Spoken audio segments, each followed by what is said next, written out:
invite the three panelists for this education. That is like we have a Dr. D. Vishwanathan, sir, who is a former Vice Chancellor of Anna University, and we have Professor Sultan Ismail, sir, who is again a professor at New College, and he has an Eco Science Foundation. And we have Professor RSS Mani, and he's again like an ITM Vice President, also an HR specialist. So may I like go with our the first panelist with our Professor D. Vishwanathan. So a brief introduction about him is like he's a bachelor degree in mechanical engineering at Annamalai, and again a production and masters in College of Engineering, and a PhD from IIT. And he was during his PhD program, he worked with Trisile Missile Project, which is sponsored by Excellence Dr. APJ Abdul Kalam sir when he was a director in DRDL in 1984. He's also very close associate, and he's a vice chancellor of Anna University. And during his tenure, I think so many visions of our Kalam sir is been arrived by our Vishwanathan sir. Definitely, I think the vision of Kalam sir in 2020 and India how to behave in behind Vision 2020 and the challenges and opportunity on the field of education. I'll over to Dr. D. Vishwanathan sir. Sir, please go ahead. Your session is with you now. Can you hear me? Yes, sir. We can hear you. Okay.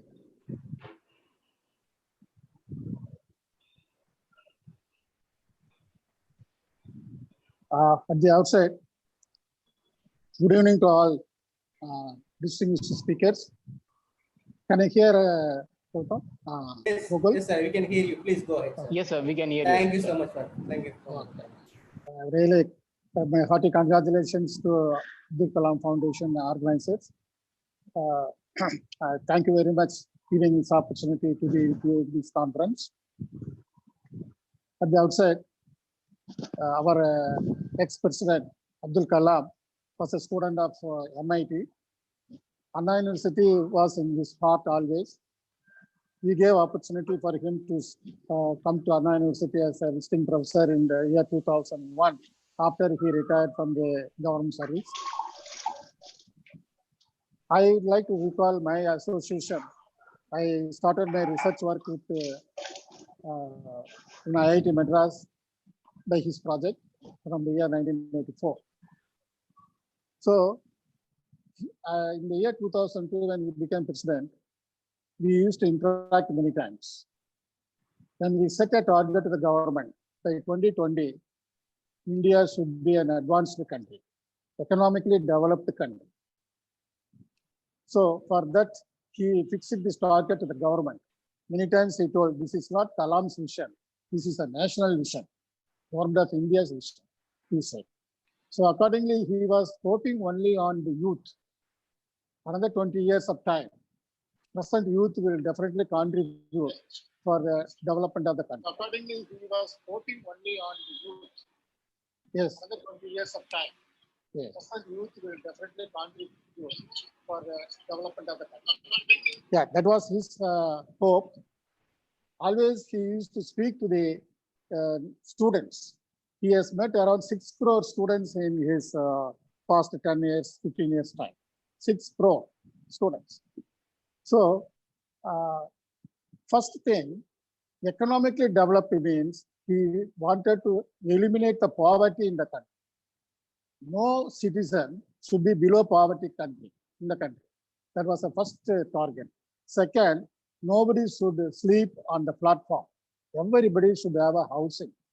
First, these two things has to be achieved by the government, for which we can develop technologies, we can develop industries, rockets, defense, anything is developed. So this is a fundamental development we must have.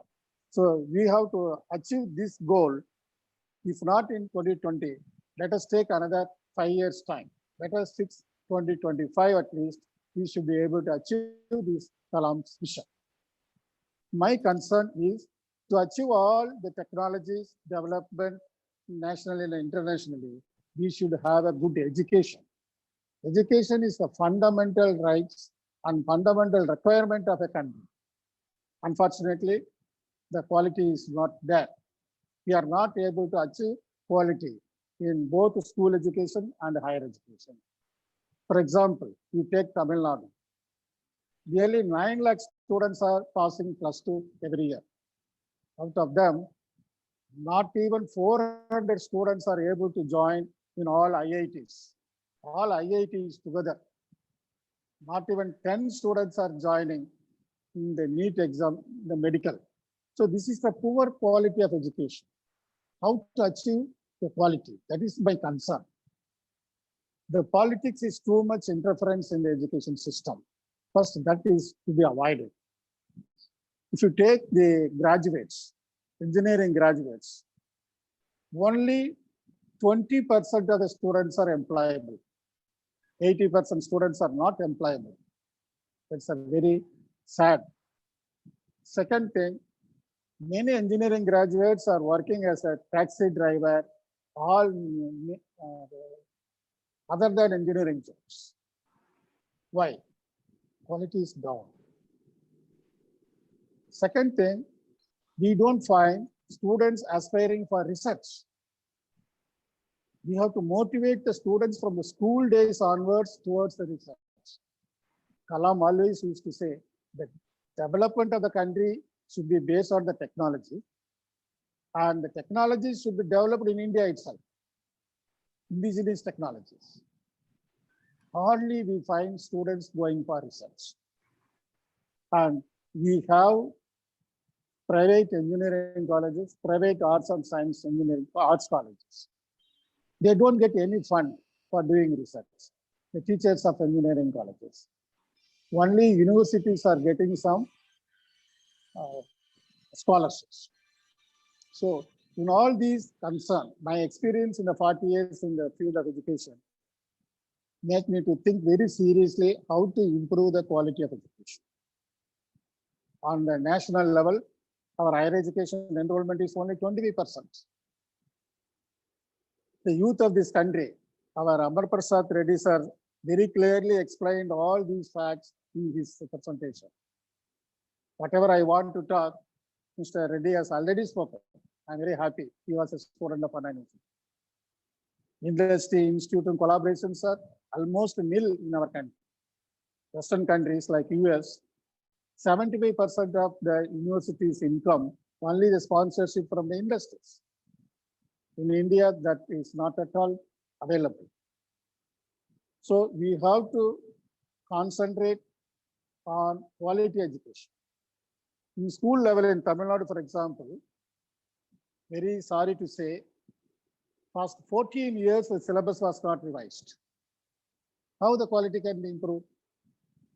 So certain priorities should be given by the state and central governments.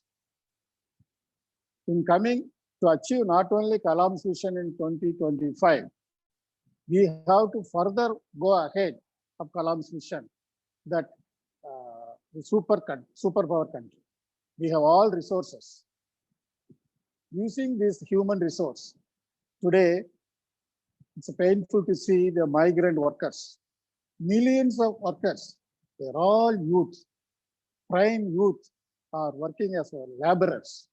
We have failed to give education to all these dynamic youths. So what is the use of having the 55% population is the below 35 years? So this is the right time for us to define the goal for education. Future, in another 5 years or 10 years of time, I suggest that Government of India and the state government should join together and develop the education system.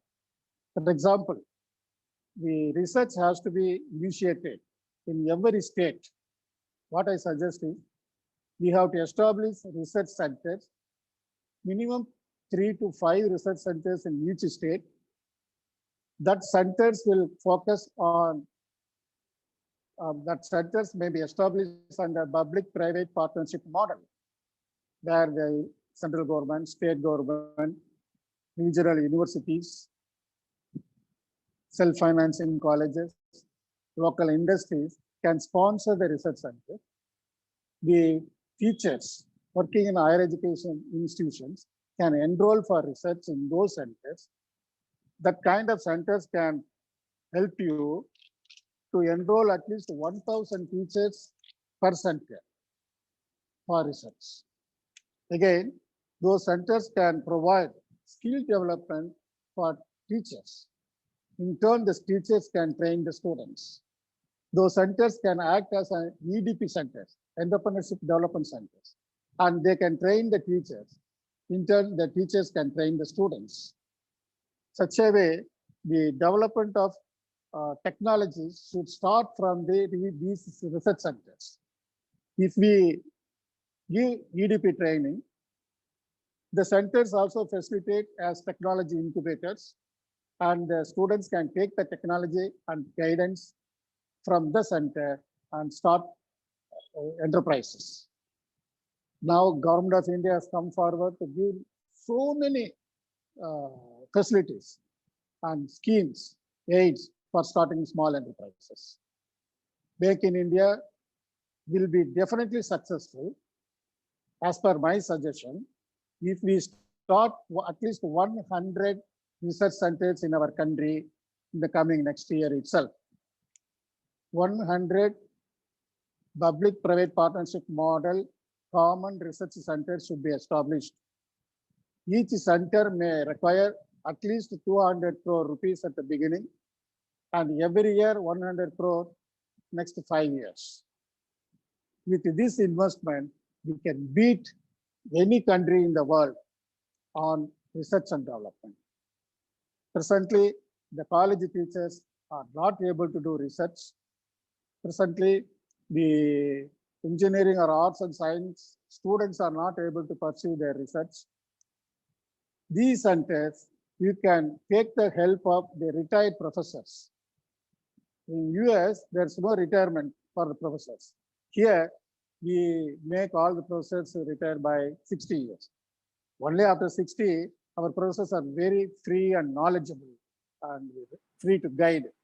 So we can utilize this manpower, and so that the employment can be generated. My ambition is 80% of the students should be employable. Instead of today is only 20%, it should increase up to 80% of the students should be employable. And another 20% of the students should be trained on entrepreneurship development programs. They should be guided for starting small industries. If these two things are achieved, we can overcome the poverty, we can overcome the unemployment, we can develop it as an economically developed country. Second thing, the school syllabus must be uniform throughout the country. Like, you know, I don't know what happened to the government of Tamil Nadu. 14 years they have not revised the syllabus. That kind of situation should not arise in the future. Every 4 years, school syllabus should be changed, and the best to follow the CBSE syllabus. And all school teachers and college teachers should be trained properly. I also suggest, as the norms are there for the school teachers, they must have a B.Ed training to become a teacher. Higher education also, we should bring a law that they must have 1 year minimum teacher training program before joining as a lecturer or assistant professor in the higher education.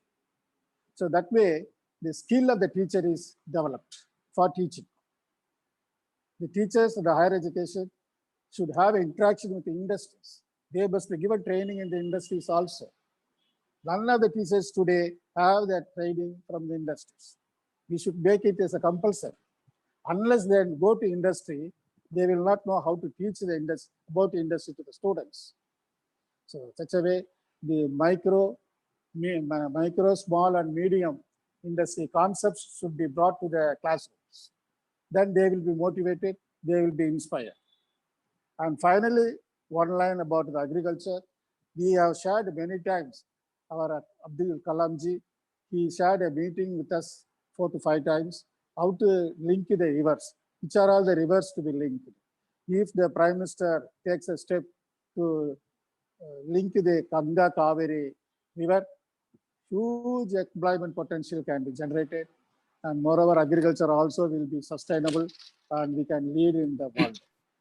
Thank you very much for the opportunity given to me.